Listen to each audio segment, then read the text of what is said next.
Iaô, Kadochikov, cu deporte. El andador americano Michael Phelps hace su regreso de piscina. Exitoso.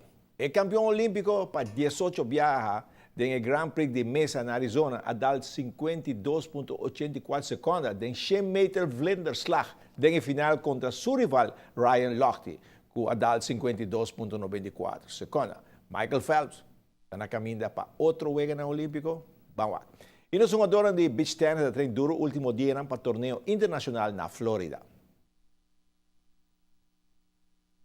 Grupo grande também jogando torneio na Flórida fim de semana aqui. O torneio está internacional e por como lá ponto para subir mais alto de barranca de beach tennis internacional.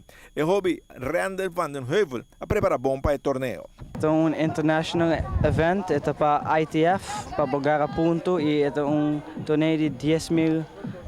É a partir da categoria de pro. Então, em pro, bota aí ITF ponto não para lista do mundo. Logo vai jogar singles ou botin den double?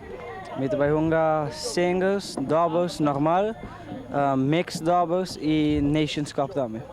Que men trein hopi duro pessoal, se vão dentro da categoria, né? Vamos fazer uma forma. Sim, met a base está treino todo dia acaba. Todo dia? Sim. Como que está indo? Está indo bastante bom. Vamos a torneio não acaba aqui na internacional que tu tem, para botar experiência? Sim. Bem, pagar a experiência que sai não? Sim, mas jogar hopi, treino todo dia, dus haast mijn best.